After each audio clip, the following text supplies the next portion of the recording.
সজনে গাছের রয়েছে কিছু বিস্ময়কর গুণ এবং উপকারিতা, যা অন্যান্য সবজির তুলনায় অনেক বেশি। এই গাছের পাতা, ফুল, ডাঁটা এবং গাছের ছাল, এই চারটা জিনিসই খাওয়া যায়, ভীষণ উপকারী। আর হাতের কাছে সজনে ডাঁটা থাকলে বিভিন্ন উপায়ে রান্না করে খেলে সিজন পরিবর্তনের সময় যে অসুখ বিসুখ হয় সেগুলোর থেকে কিছুটা মুক্তি পাওয়া যায়। সজনে গাছের দুই রকম জাত রয়েছে। একটা জাতে বছরে একবারই সজনে হয়, আর এরকম আরেকটা জাত রয়েছে তাতে অসময়েও ফুল আসে, বছরে মোট 3বার সজনে হয়ে থাকে। একদিকে সজনেগুলো একটু বড় হয়ে গেছে, আর অন্যদিকে অন্য ডাল থেকে এরকম নতুন করে ফুল এসেছে। এরকম বছরে মোট 3বার সজনে হয়। আর হাতের কাছে অর্থাৎ বাড়িতে থাকায় সবসময় সজনে ডাঁটা খাওয়া যায়।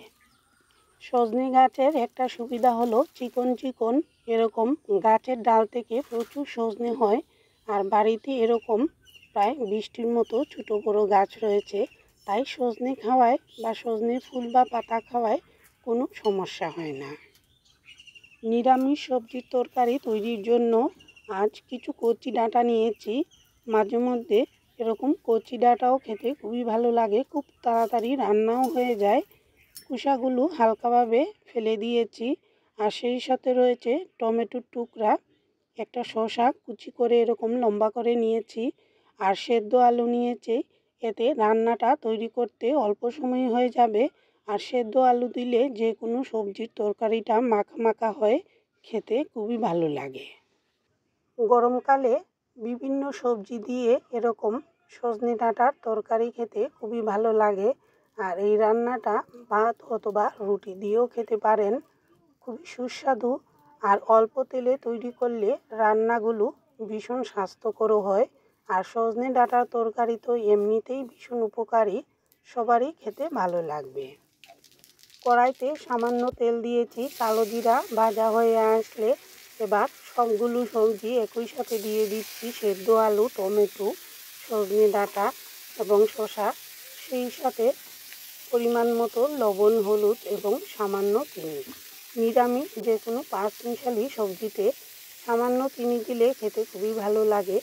আর সজনে ডাঁটায় হালকা একটা চিটকুটে ভাব থাকে, সামান্য চিনি দিলে খেতে কিন্তু ভালোই লাগে। একই সাথে শুকনো মরিচ এবং সরিষা বাটা দিয়ে সুন্দর করে মশলার সাথে সবজিগুলো কষিয়ে নেব। যে কোনো নিরামিষ রান্নার সবজি তেল মশলার সাথে একই সাথে ভালো করে কষিয়ে রান্না করলে খেতে কিন্তু খুবই ভালো লাগে।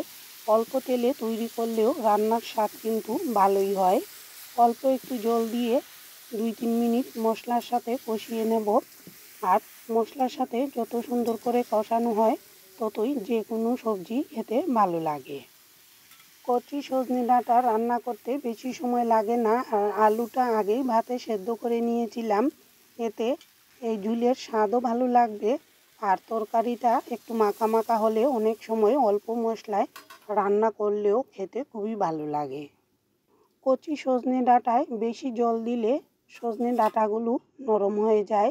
আর আলু তো আগেই সেদ্ধ করা, তাই নেড়ে চেড়ে দিয়ে অল্প করে জল দিয়েছি। এবার মিডিয়াম আঁচে মাত্র 2 মিনিটের মতো ঢেকে রেখেছি। বেশি জাল দিলে ডাঁটাগুলো অতিরিক্ত নরম হয়ে যায়, খেতে ভালো লাগে না। সজনে ডাঁটা একটু শক্ত থাকলে চিবিয়ে খেতে বেশি ভালো লাগে। 2 মিনিট পর ঢাকনাটি তুলে রেখেছি মিডিয়াম আঁচে। আরও 2 থেকে 2.5 মিনিট জাল দেব। এই রান্নাটা পুরোপুরি শুকনো করব না, আবার বেশি ঝোলও হবে না, একটু মাখা মাখা রেখেই তৈরি করব। রুটি দিয়ে খাওয়ার জন্য অতিরিক্ত ঝোল করলে খেতে ভালোও লাগে না। আর এই রান্নাটা এরকম হালকা ভিজে ভিজে তৈরি করলে ভাত আর রুটি দুইটার সাথেই পরিবেশন করা যাবে। নামানোর আগে লবণটা দেখে নিতে হবে। আর এরকম সবজির তরকারিতে কম লবণ দিলেই খেতে বেশি ভালো লাগে। কেমন লাগলো জানাতে ভুলবেন না। এতক্ষণ পাশে থাকার জন্য সবাইকে অসংখ্য ধন্যবাদ।